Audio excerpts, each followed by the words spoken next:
Good evening, everyone. Good evening. I am Tamara L., and welcome to another installation of Just Another Messenger, where we raise the situational urgency and consciousness regarding today's current events. Now, we are at a pivotal point in society, and we can feel that, where we can no longer just ignore, hide, as well as escape the past, which tells our present circumstances. We feel these present circumstances that we've read about in the past. We feel those as if they're going on today, which they are. And it's a great prediction of our future. Now, therefore, on each episode of Just Another Messenger, we're going to dive deep into the historical past by examining the philosophies, legal systems, as well as the political decisions that continues to influence our daily lives. Now, what happens when a word born in Black resistance is turned into a punchline? Now, we're going to get into that in today's episode. Woke or a joke, the hijacking of a movement from its culture to capitalism. We're going to unpack how wokeness went from a liberation movement, to radical political manipulation, and why. Why did this happen? What is the pinpoint of that why? We're going to get in that. So stay tuned, because awake might be the revolutionary than before. Now, please join the conversation during the episode, because your comments matter. And don't forget to hit the subscribe, share, and like button over on our YouTube to be a part of the conversations in the future, because you wouldn't want to miss it. And what I'm going to do, I'm going to put up our information, how you can get in contact with us as well. You can contact us through our YouTube page. As you can see, I have that information at the top.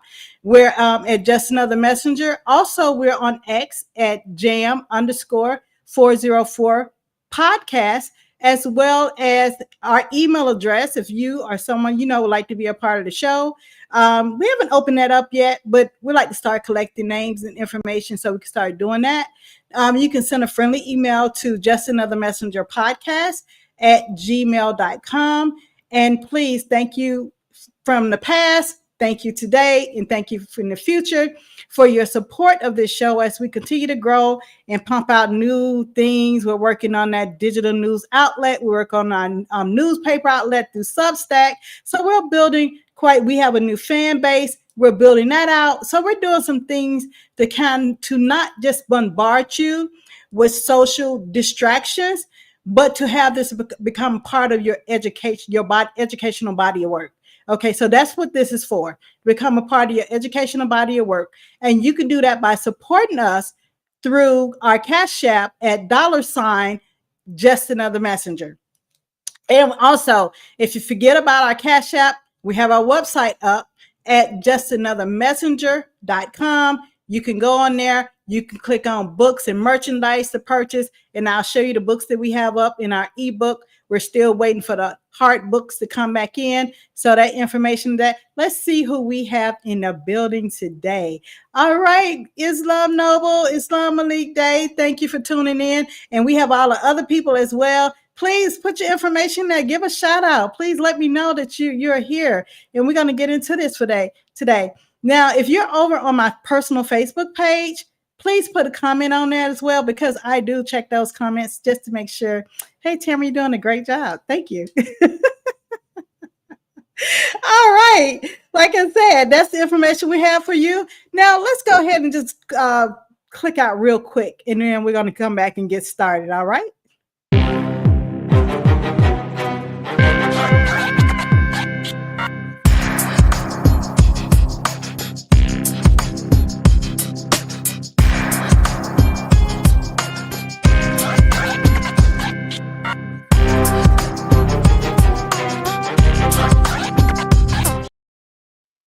All right, we're back. I like to cut in and out, because sometimes the boards are getting a little tricky because I'm doing it. So sometimes you got to mix things around. All right, so that's the purpose of that. All right, so this is going to be a really good episode, because we're going to have to look at this woke movement. Let's look at it in the context of let's look at we're going to make a comparison between cultural phenomenon. What is the difference between a cultural phenomenon as well as cultural nation? There's a distinction, and from what I'm seeing is an incomplete argument, right? It's like the argument that is being had with representatives, legal representatives, and things such as the what is it, the Black Caucus and things like that. So the argument that they're having is based off cultural creation. Cultural creation and national culture are two different things. And let's get into that this evening. Let's get into that. All right. First, we're going to start off and say the views, opinions, and thoughts are the protective expression of Tamara L. for storytelling and educational purposes and does not provide statutory counseling for any United States color of law jurisdictional proceeding. Because I did get hit with a what's the word? A copyright, and I had to send them my information to show. Not here. All right. Now, let's look at this. The basic tool for the manipulation of reality. I'm going to start that over. The basic tool for the manipulation of the reality is the manipulation of words. All right. Manipulation of words. Now, you can control the people if you can control the meaning of the words. You can control the people who must use the words. Now, this statement is coined by Philip K. Dick. I want you to Google and look him up and see how his connections were created to movies. Now, if you go back into the body of work that we spoke on Philip K. Dick in episode 25, you'll see that information out there. Yes, thank you for coming in. Hi, Mommy. Hi, Dorita. Thank you guys for coming in. Thank you for your support, your continuous support. Please continue to like, share, and subscribe to the channel. All right. Now let's look at these words. Let's look at territory control through language. Let's look at these words. Let's look at this map where it say hello. That territory of the is Americas, right? So it said hello. And if you look up in the Canada area, it say bonjour. That's French territory. Now, if you look down in South America, it say hola. Okay. And it say hola. All right. And then if you look over in the Africa region, it say hi. And then if you look throughout the entire picture of this globe that shows the different regions of which the word hello is pronounced.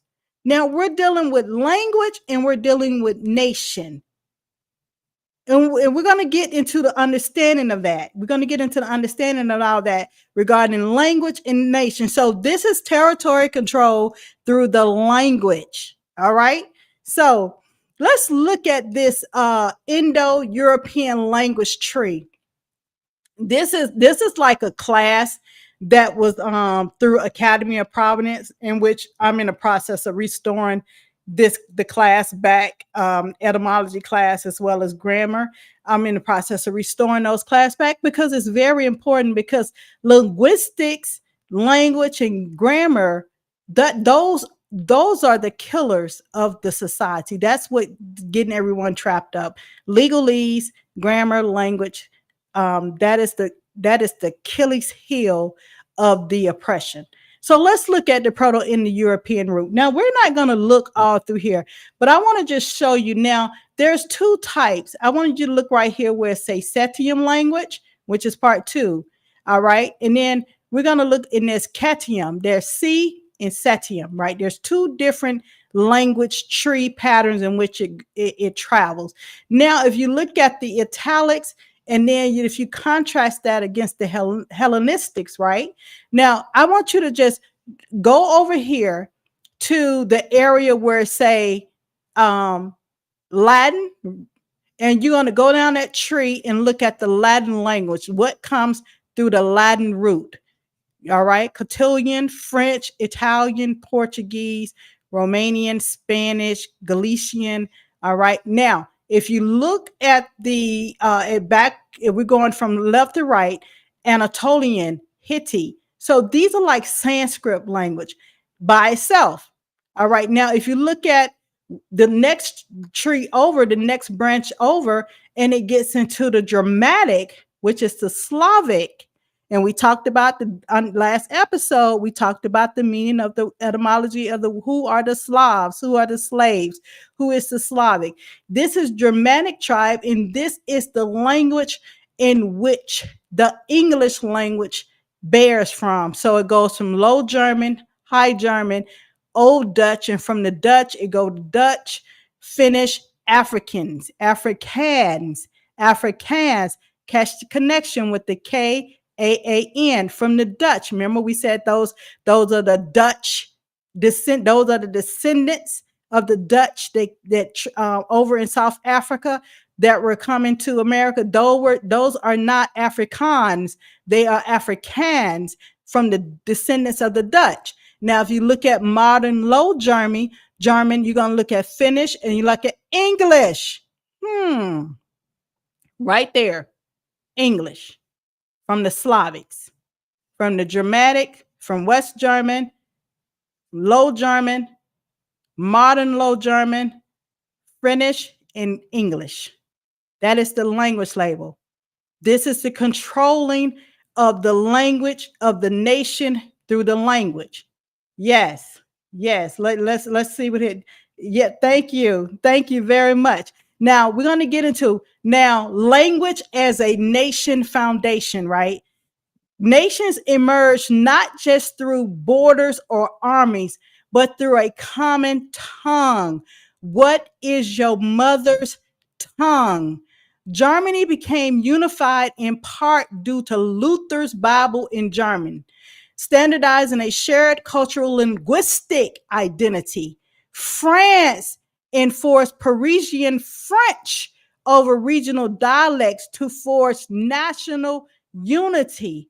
Italy used Dante's Divine Comedy. So basically the families of the Colognes, the Christopher Colognes, Orsini's, Medici's. That's the Italy. That's the area, the dialects written in Tuscan. That's the Tuscan dialect as a linguistic cornerstone for modern Italian identity. Those are the families, the banking families of today that still controls the banking, the usury, when they say Christopher Columbus, Christopher Cologne, he's a descendant from the Colognes. If you go now, they put everything. When I tell you people, they put everything in movies. So if you go watch, there's a movie on Netflix called The Borgia. It's called The Borgia Family, and it talks about Pope Sixtus. It's gonna show all those players in there. It's gonna show the Cologne family, the Medici's, and the Orsini. It's gonna show all them. And there's another movie called Medici. It's gonna show you the background and history of all those families, how they running things, and how they got to that position. Now, nationhood thus required a shared language. I'm gonna say that again. Nationhood thus required a shared language. It's a nationhood. Now, the people that has the melanated, indigenous, aborigines have a shared language as well. But it is a cultural shared language that's not applied to nationhood. Nationhood has a shared language, a shared narrative, history and myth through conquest and colonization, of course, and an institutional voice, law, school, religion. And this is what produces the language. It codifies nationhood. All right. Now let's look at this. It's not merely a tool for communication. It is a repository of a people. Language is not merely a tool for communication. It is a repository of a people's worldwide cosmology and social structure. I'm going to say that again. Language is a tool for communication. It is a repository of a people's worldwide cosmology and social structure.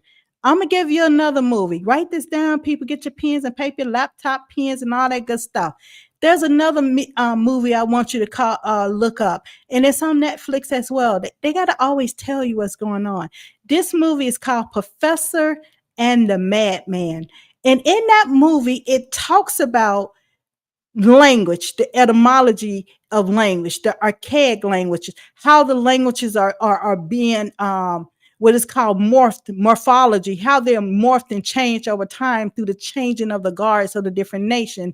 And then it talks about how the Bible became a commission text because they needed revenue, so they had to change the language because it will now the Arabic language has now been under conquest. Now that's why they call it a dead language, Arabic. Yeshua spoke in Arabic, so they call it a dead language because they conquered it, right? So they had to take the Bible and change the language out of Arabic into that. At that time period in the 15th through Elizabeth, Queen Elizabeth, there was around about the 1100s and things of that nature, right? And so when she had commissioned Oxford scholars to change the Bible from Aramaic to modern English. No, it was English, Old English. That's why you hear the thou and thee when you read the Bible in the Old Testament and things of that nature. And King James came forward and converted the Bible again for its upgrade to the modern English that is how it's read today. And that's why you see less in the New Testament. You have the Old Testament and you have the New Testimony, and you see more of an English feel, but you see a contrast. If you're reading them both, you see the English feel. If you're reading the Old Testament and you're reading the New Testament, you'll see a contrast between the changing of the language and the changing of the time period. I don't know if you're reading your Bible like that, but that's what's happening. All right. All right. Now it say each language encodes cultural priorities, like Inuit. If you look at an old map, say Inuit. What is Inuit, Tamara? Inuit was once the area known as Canada today. Inuit have dozens of words for snow. As you can tell, that was colonized by the French. So those were the French. Those was the indigenous tribe that is now that was overthrown by the French nation, France. Okay, so which there was dozens of languages in that area, and have spiritual concepts. Now you have Yoruba language; it embeds Orisha cosmology, and we're not going to get into that because I could take you down the rabbit hole with that. All right, and you have kinship systems and power relations, such as honorifics in Japanese or hierarchical speech in Zulu. So you have different speech based off the kinships and the power relations of that nation. Now, to speak a language is to take on a world and a culture. That's very important. Make a note of that. To speak a language is to take on a world, a culture. France, now this is where the cultural creation of words bump heads with the national language of words.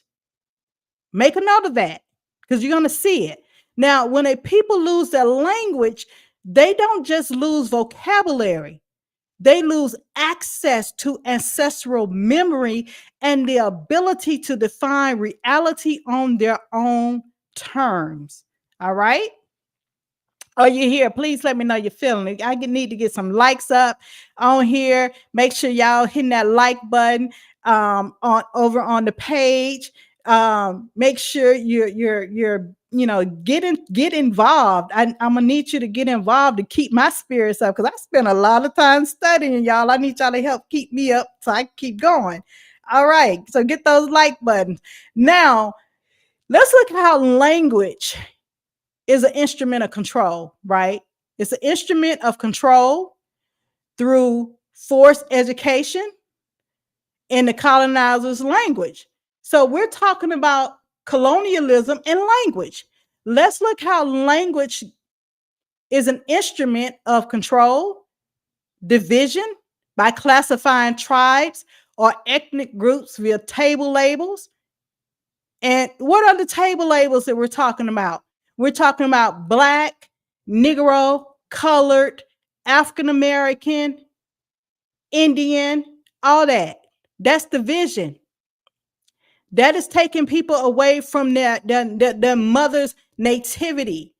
Now, that's why, the book that just came out recently, that I put out recently, I wrote that book about 7 years ago, Laws of Nature and Nature is a Goddess. And it talks about being disconnected from mother's navel. All right. Now, erasure, banning indigenous speech and renaming people, places, and gods. Now, if you sometimes when you travel the land, you will see a lot of the indigenous names still there because they can't remove them all. They have to have markers because if they move them all, they violate the commandments. And people fail to realize this. People, do not throw your Bibles out. That Bible with the bathwater. Now I'm gonna give you this because I can't get infringed on for saying this because it's true. If you look in their joint resolutions where they state that the Bible is they're going to be using the Bible in the court. It's a means of a covenant. So they are using those covenants in any court proceeding, right? In any proceed, even though it's de facto, but they will use the words from the Bible. You can use that. So this is why they can't erase all the names of the indigenous, because in Deuteronomy 28, and make sure I got that right. I want to say it's either Deuteronomy 28:22 or 22:28. Now, I ain't hard on them scripture numbers right there, but what I do know is say, do not move thy brother's markers, because it was set up for ancient times, which means those markers of people that was first in time, first in law, they are the custodians and they laid down those markers. And you cannot remove those markers through conquest and subjugation and usurpation. That's why it cannot be moved. Now, the colonial powers such as Britain, France, Spain, Portugal often declared nations were non-existent, drawing borders by convenience. These are individual borders we're seeing here. I don't care if you put up a wall. I don't care if they print out a paper and start drawing it with a highlighter or a marker. These borders are really, truly non-existent. Now, it's territorial control over certain longitude latitudes that each nations have agreed to be over, to colonize over, to be colonized over, to be the keeper, the trustee over. That's what it is. And we can get into that. All right. Now, impose European languages to fracture indigenous continuity. This is what colonial powers often impose European languages. Then I show you the Europeans' language, the German, the Slavics, European descent. All right. So it fractures indigenous continuity and it's created new radical ethnic terms such as Negro, mulatto, tribe, which replace original nations' names, such as Choctaw, Wichita, Cherokee, all that. It has replaced all our nationhood Moorish. It has replaced all our indigenous Aborigine names. All right, let's get into the suppression of words in the Black community. And people know I'm going to put that thing in quotations all the time. Let's look at how this is suppressed. Are you with me? Are you with me? Let me know you're with me. All right. Thank you. Thank you, Mindy. Yes, definitely. I have to put that on there. Definitely more than just talk. Thank you for teaching us the right concepts. Thank you very much. I appreciate that, because here's the thing there's a lot of information that's being taught out there. Now, I'm going to come back. Who got it for me? Who got it for me? Deuteronomy 19:14 states, you should not move your neck. That's it, right? And I know it's in 28 somewhere, 28:22 or 22:28. This is another one. Deuteronomy 19:14 states, you should not move your neighbor's landmark, which the men of old, who are the men?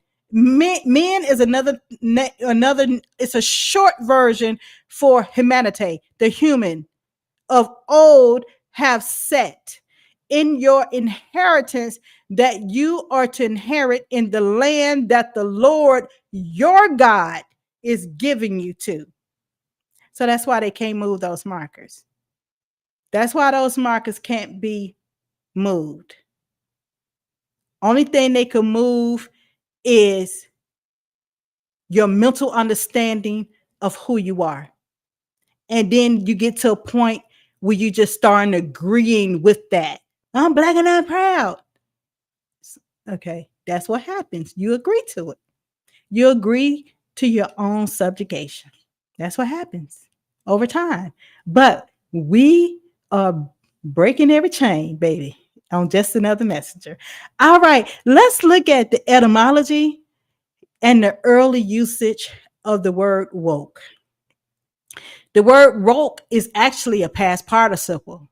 Now, there's parts of speech. That's what we're gonna if you once I get the class set back up, we're gonna go into the parts of speech. We're gonna go into all those things. So this is a past participle of wake, meaning to awaken from sleep or unconsciousness. How do your consciousness go to sleep?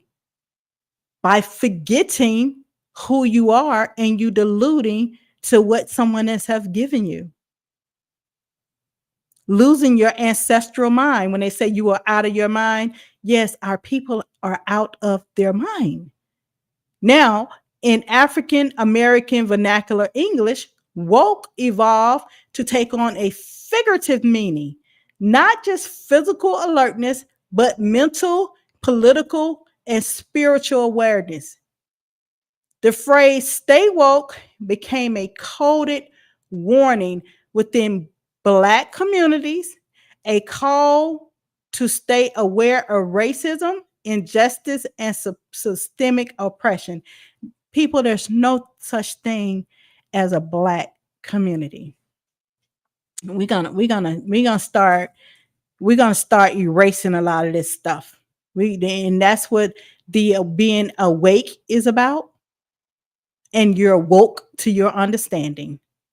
We're going to erase a lot of these things, people. Yes. Now, let's look at the timeline of woke. Let's look at this. Back in 1937, Zora Neale Hurston said, if you're woke, you dig it. And she said this in a book, Their Eyes Were Watching God. Please get that body of literature. You need this for your library. You need this because there's going to come a time we're not going to have another book burning session. We're not going to allow that to happen. All right. Now, in 1938, there was a protest that took place, and with four young men were accused of unaliving a YT girl. And in doing so, there was a protest that took place in Mississippi. It was bad. It was a lot of unrest in the community. And the blues singer, Lead Belly, they were called the Scottsboro Boys. Go look it up. Don't believe anything I say. Challenge me. Look it up. Make it your own understanding. He said, I advise everybody to be a little careful when they go down there. Stay woke. Keep your eyes open. This was in 1938. Now, in 1962, New York Times writer William Melvin Kelly, he was a novelist, and he published an article titled, If You're Woke, You Dig It, which he gave homage to Zora Neale Hurston. He gave knowledge for the work that she's done 30 years before. Now, over the past couple of months, everyone know I've been showing online. I'm a vinyl girl. I've been getting back into my vinyls, and I've been tapping into liberation songs from Isaac Hayes and things that, I'm talking about there were songs that I found from 1971. I wasn't even thought about in this dimension in Yeah, ma, I wouldn't thought about yet in this dimension. So these liberations were already going on. These movements were already going on. And they were talking about, like as you can see, stay woke, be aware, be conscious of what's going on in your community, in society, politically, what they're trying to do to us. This has been going on for a while. Now in 2008, Erica Badu, she sang in her song, her album Master Teacher, I Stay Woke. Now, she switched it up a bit. It was good. Good little switch up. This is the timeline. Now, let's look at that. I want to bring that on. I want to bring that up because I think it's a really good interview to watch. I really do. I want to show you that. Here. Yes. Attention. All right. They always trying to do that. We're going to turn that down and we're going to let that roll out. That's how they try to bang you up. All right. I'm going to skip that. Some of your work here. Yes. What does this mean to you, Bridget? This album cover, we're looking at New America Part 1, Fourth World War. Inside of the Afro are so many different things. They're signs of the time. They're in my mind. Yeah. Because New America Part 1 was me standing on an apex or standing at the top of something, observing everything. There are no solutions in this album. It's just what I've observed. Thomas Dewey said, okay, a problem well stated is a problem half solved. I understand that. Could be. But we did start a lot of stuff on there. Yeah. There's a song on this particular album called Master Teacher. And in that song, Master Teacher, the chorus is I Stay Woke. Mm. So Stay Woke was introduced to the world by way of this album, New America Part 1. Now she's talking about the change that she made. Group that was detained, Pussy Riot. They're this group of activists who are artists. And in my tweet, I said free Pussy Riot and hashtag Stay Woke. After that, woke took off. Your art took this concept, ideas and words can evolve, but it really put this out, this idea we should wake up to these problems and stay woke. Sure. We track how you started it and how it spread, and then how some on the right are sort of hijacking or attacking it or giving it a different definition. Sure. So I want to play this for you since you bring it up, and then we could talk about it.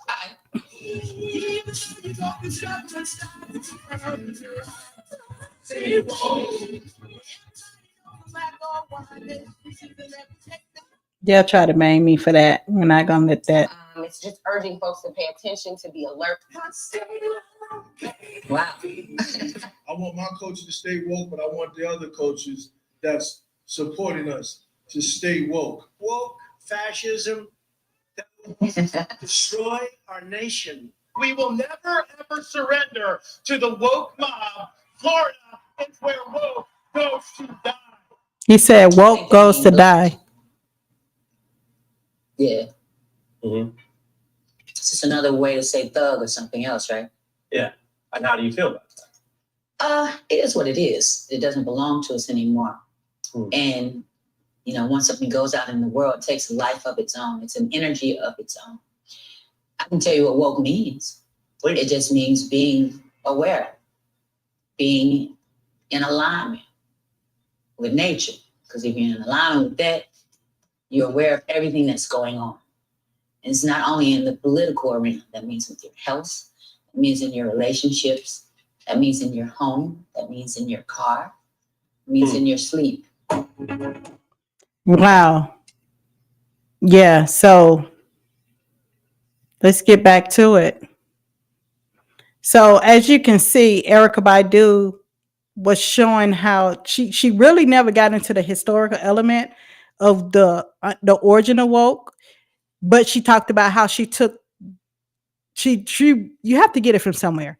So which means that she added I stay woke, because as you can see, Zora Neale Hurston, she said, if you're woke, you dig it. Let Belly said, "Stay woke." Now he coined the word "stay woke." Keep your eyes open. William Melvin Kelly say, "If you're woke, you dig it." The same as Zora Neale Hurston. Now Erica Baidu, she added a descriptor to it. Who is staying woke? I stay woke. So she coined the "I stay woke." All right. But however, everything still had its roots. All right. So we're going to still give homage to uh, Zora Neale Hurston, as well as Lead Belly and things of that nature. We're always going to give homage to the people that have come before us and fought these things, because they planted that seed that we continue to fight to this day for our indigenous liberation. All right. So as you can see, you see how it took on. He says something that's started, it takes on a life of its own. It's not ours anymore. Now, why did she make that statement? Because words, she's talking about the cultural creation of words. It becomes not ours, not the national standing of the language. All right. And let's look at if you're woke, you dig it. Now, this deals with the Black lineage of woke. Now, Michael Harriet, he was a columnist at the Griot and author of the upcoming book, Black AF History, the unwhitewashed story of America, and explains that this kind of insidious takeover and flipping the Black vernacular to anti-Black pejorative has numerous parallels in America's past and runs all the way up to the present day. But people, we have to stop looking at this as a color fight. We have to start looking at this as a nationhood fight for a nation that is usurping other nations and don't want that nation to rise back up and take its rightful place. Now, when you look at the long arc of history in America's reaction to the request for Black liberation, every time Black people try to use a phrase, a corny phrase that symbolizes our desire for liberation, it will be eventually become a curse word to the YT people. And this is what's quoted by Michael Harriet in the column, If You're Woke, You Dig It.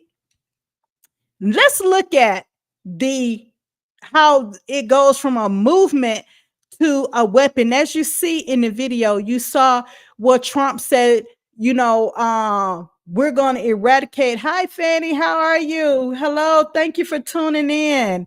And if you missed anything, please, it's always recorded. But thank you for tuning in. Thank you for your support. And if you go here and if you look at Florida's HB 7, you saw where Trump stated, now he's a commander. He gave the green light to take this movement to a weapon. He's weaponized the words of people who have a cultural creation connection, which is a part of our anthem and song and movement. He's weaponized, he's given a charge to eradicate it, right?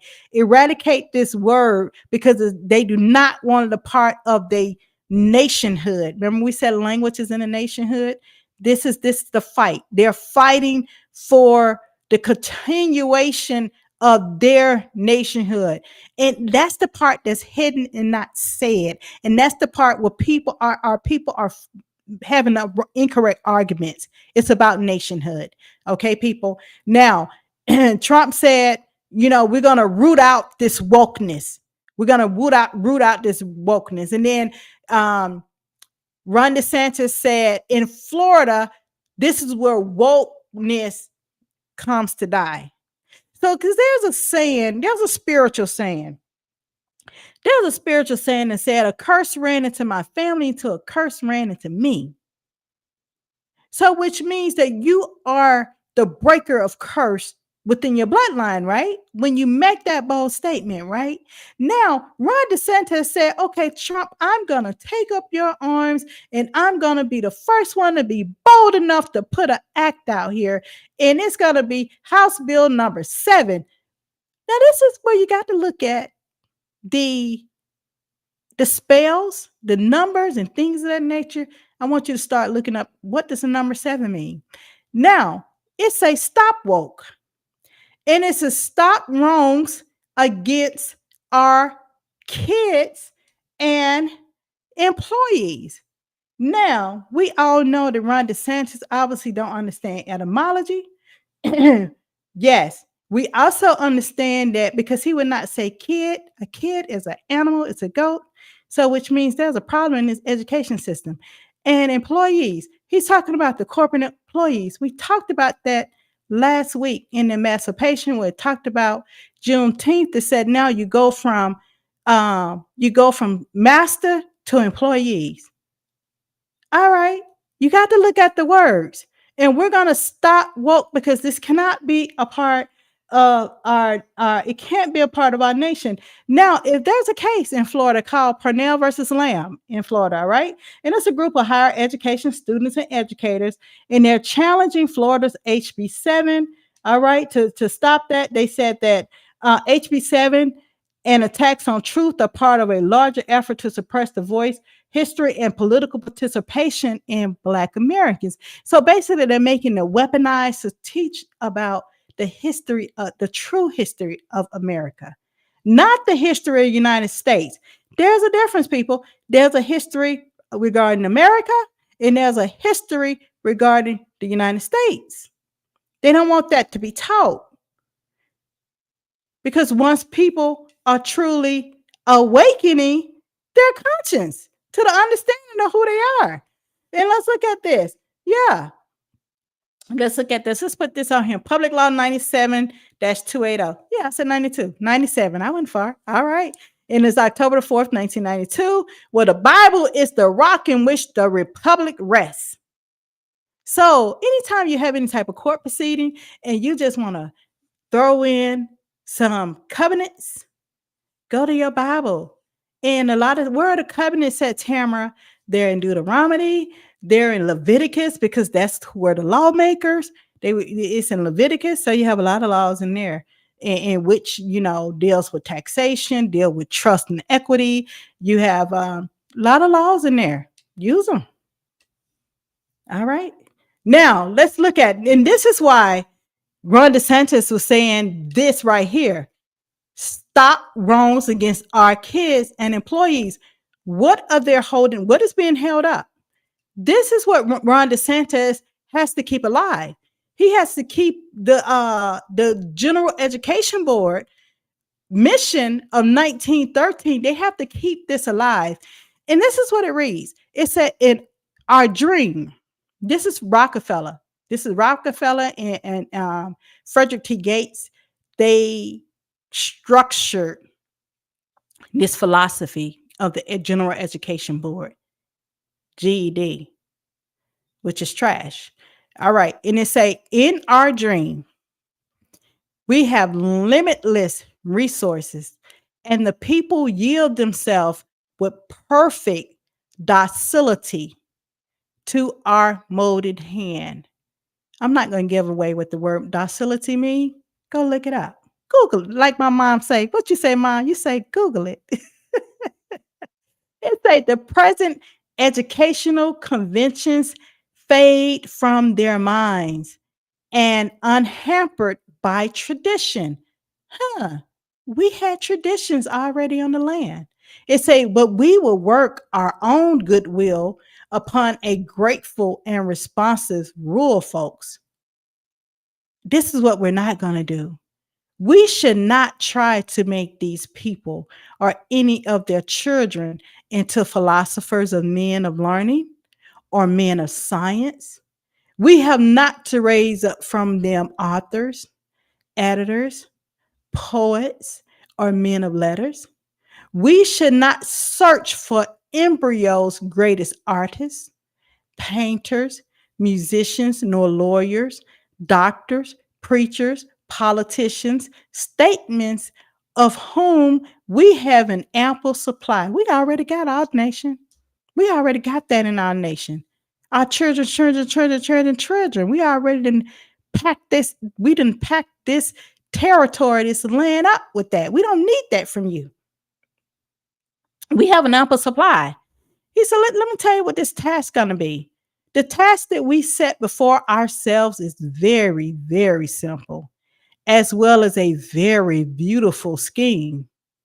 We're going to train these people as we find them to a perfectly idle life just where they are. So we will organize our children into a little community. And now you wonder why in your neighborhoods you have only a plethora of YT teachers. This is the holding up of their nationhood. It say we will organize our children into a little community and teach them to do in a perfect way the things their fathers and mothers are doing in an imperfect way. Because our parents did not train us like we are animals. Our parents, let me tell you what my mom used to say. She say, stir up them gifts. Stir up them gifts. That's what she used to say. Pull out that innate ability. Innate, look up the word education. It means to lead out. The etymology of education means to lead out. They put the word education in the front, but the operators in the back is indoctrination. Because if you train something, they studied animal husbandry, how animals behave. And this is how we're going to train them. And this is why they say, go to school, get a good job, work 40 years, and then die. Yeah, you're going to die because you're going to be too tired to do anything else. So you become a part of the wheel. You become a part of their energy source. Great movie. Great movie I've been watching because I'm going to leave y'all and I'm enjoying it because this is a new chapter in my life and I'm so excited about it. So I've been affected by the DEI movement, the didn't earn it community. But I'm so happy about that because I'm doing exactly what my mom say. Stir up your gift. Stir up your gift. What's in you, bring it out. It has taken me so long, but I'm grateful that I'm doing that. Thank you, Mom.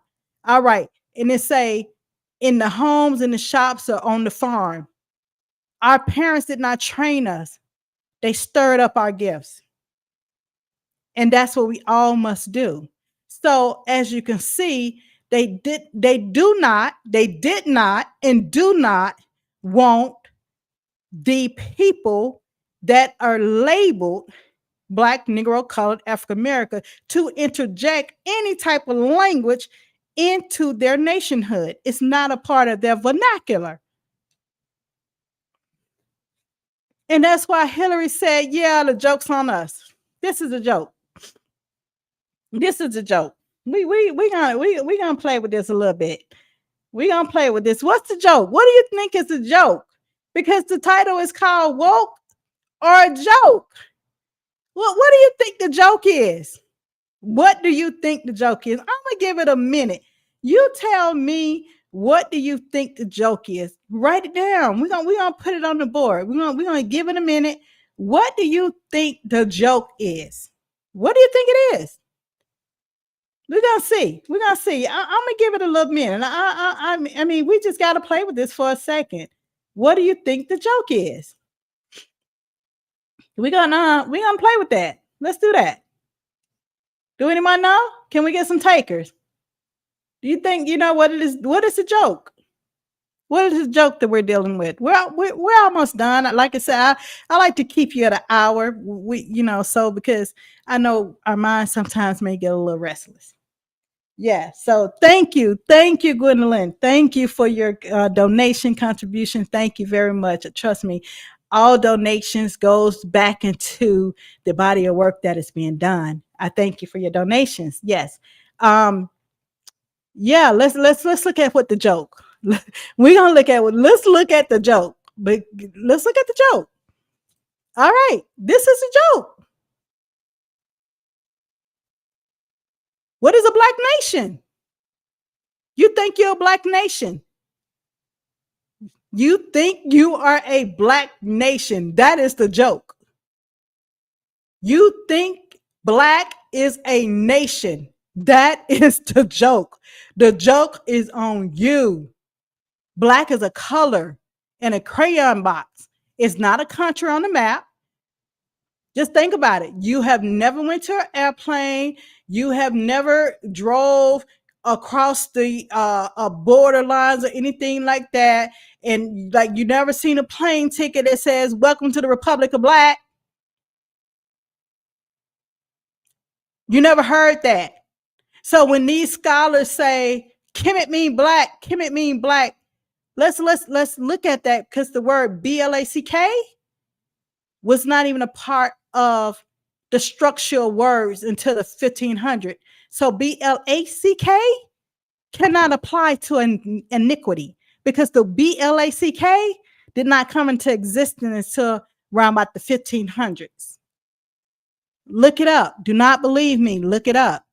You've never seen a plane ticket that say "Welcome to the Republic of Black." You don't see an embassy that say "Black Embassy." You don't see no type of anthem that say, any of that. We serve the Black nation. No, none of that. Only thing we're getting out of that is just some vibes and trauma. That's it. That's it. That's all. That's the joke. So while we're out here pledging allegiance to a shade, wondering why customs won't stamp your identity, you ain't got control of the land. No active flag. Now, was there nations? Yes. Did they have flag? Were there indigenous nations?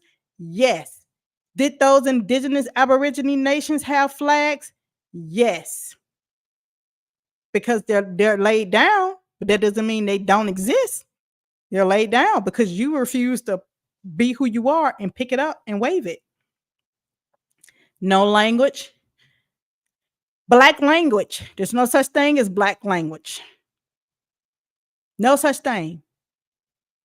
Just hashtags and a playlist. That's it. So guess where the joke been? The joke's been deported to an open prison of its own. And guess what? The joke's on us for thinking you can nationalize a pigment and call it sovereignty. So I can understand when you have the keepers of a nation that has territorial jurisdiction over a nation say this is where woke goes to die, because the people are running around here trip second on colors. They mad with us because we're black and they laughing at you. The jokes. Yeah, the joke is on you. The joke is on you. That's the joke. It's on you. Yes. This is just before they did that that shot, that king's shot. Well, in masonry, it was a king shot to a king. Now, if you look at a deck of cards and you look at the king, you'll see an arrow to the head. So in their attempt to do a king shot to the king, they miss. And this was the last words that he said. And if you look at last episode, I gave the understanding of a refugee. So these are the nuggets that our liberators have constantly been trying to wake us up to understand. Now I know they'll get these. Now they'll get these entertainers, and then they have the bread and circus with all these games going on, and then they have the entertainers, and now start doing their travels around America. They have Beyonce out here pretending to be a cowgirl. That's a whole nother story. So this is the last statement that Dr. King made. He said, "I'm afraid that I have led you into a burning building." He said, "Because you're refugees in your own land." And he said that speech earlier that day, and they issued the king shot. Yeah. So this is the joke, people.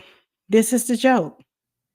And this is a wonderful book. If you want to understand about laws of nature, this is a really wonderful book. Now it's about 800 pages. Don't. You ain't got to eat the whole elephant at one time. Because I'm still reading myself. And it's been 5 years and I'm still reading on it. You just bite a little bit at a time. The laws of nations or the principles of the nature applied to the conduct and affairs of nations and sovereigns. Emery Vitale. Why this book, Tamara?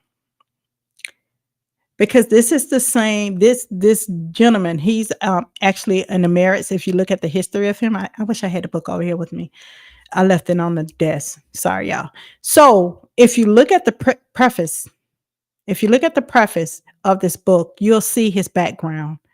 And this body of work set the foundation for what the United Nations, as well as the United States and all other nations, adhere to regarding principles of nations and the principles of the law of nature, in which it's an inspiration of the recent book that I wrote. I started reading this in 2018, and this is one of the books that was inspiration to the book that I put out. Now, the laws of nature, and nature is a goddess, the divine goddess of the woman. So that's why I put that out. I finally decided to release it. And I didn't want to go all out because I was told that, Tim, you can't give everybody the whole elephant, not even a leg, just make it small. So I did that. Now, this is a quote from the book. He said, a nation or a state. Didn't they say the state is not real? Mm-hmm. Don't they say the state of it's not real? Okay. They say a nation or a state is a body politics. So when there was a body politics being formed and several body politics being formed, and I was a part of one of them. Oh, I was told that, hey, y'all crazy, da, da, da. But it said a nation or a state is a body politic or a society of men united together for the purpose of promoting their mutual safety and advantage by their combined strength. Their combined strength. You cannot do this alone. Oh, I got my paperwork. Go ahead and set that thing on fire. Yeah. Such a society has its affairs and interests. It deliberates and makes resolutions in common, thus becoming a moral person. Look that up. Look at the understanding of person. There's the legal, not the definition of it. I'm going to have a class to teach you how to read these dictionaries. All right. Having an understanding and a will particular to itself and is susceptible of obligations and rights. And that's rights means rituals. Rights, R-I-T-E-S. They'll put rights on here, but it's actually R-I-T-E-S, which means rituals. All right. Now, it say the legal definition of state. It say the key elements of statehood: sovereign political entity. A state is an independent entity that is not subject to the control of any other entity. Now, this is where the rubber meets the road at when you're talking about restoration of your nationhood, because the defining factor, how could there be two nations or more that exist? And we're not talking about being federally recognized. No. The rubber meets the road when there has to be a conversation at the table where the usurped, colonized nation is able to rise up and take themselves out of refugee status, unite as a full body politic, and still allow the foreign nations to operate in commerce in the territorial jurisdictions of America. This is where the rubber meets the road, and this is why a lot of people's heads get all twisted up about that. That's going to be a hard pill to swallow right now, because we have allowed them to operate for 249 years. So it must be a defined territory. A state must have a clearly defined area of land encompassing its jurisdiction. How could these two states and nations operate in the same jurisdiction? This is what the rubber's meeting the road at. Permanent population. As people, this is where you must decide. A state must have a group of people living within its territory, either permanently, or on long-term basis. Are you going to be in a restored nation or a foreign nation? This is where the areas, this is where all the murkiness come in at. Government. A state must have a government structure that can effectively rule and enforce laws within its territory. Capacity to engage in formal relations. A state must be able to enter into agreements and relationships with other states, both domestically and internationally. International, and that means foreign as well. Just because you can be internationally and be foreign, like you have in United Nations up in New York, certain areas that has been deemed to be another country. So you can still be in the same geographic area, but it has been carved out for jurisdictional territory control, which would makes it foreign as well as international nation. Now, federal system, we're talking about the money system. Money, money, money, money. In a federal system, like the U.S., state also refers to one of the constituent unites that make up the larger nation. Like what was the monetary system of the usurped nation? These are things that nobody's getting into the weeds about. Nobody's getting into the weeds about that. And that's why we continue to be a refugee in our own land. But into due time, until we start getting into the weeds about that, not just the argument because they don't like us because we black. They don't like it. No. Wrong argument. Until we start getting into that conversation, you better learn the laws of this land, jurisdictional control. And I said that, let me say this again. You must learn the jurisdictional control of the land of this corporation that is governing it. That is the trustee over it. You must learn the laws of it. Legalese of it. There's a difference between law and legal, and depending on which realm you're fighting in. That's a whole nother episode. All right. Now, language revival. National restoration deals with language revival. My mama's finished, people. I'm not going to hold you long. Hebrew Cherokee. Which language is the usurped nations trying to revive? Renaming of persons, cities, and concepts. What are your ancestral forkways, moorways, things of that nature? Declaration of national identity, separate from imposed racial categories. When you are restored to your mother's tongue, your mother's breath, your mother's breasts, you cannot say, I'm black, I'm Negro, I'm colored, I'm African American. You cannot do that. You have just put yourself right back in servitude. This is the call to action. A language is a nation in sound. A people is a history in motion. And a nation is the legal embodiment of cultural memory. And language is lifeblood. Now, to reclaim your language is to reclaim your nationhood. To speak your ancestor words is an act of revolution. That's the revolution.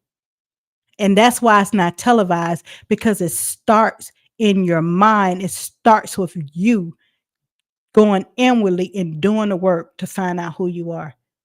Who is your mother? All right. Thank you for tuning in. Now, please, we have these new books out here on our newsstand store called stand.store/Providence Plus.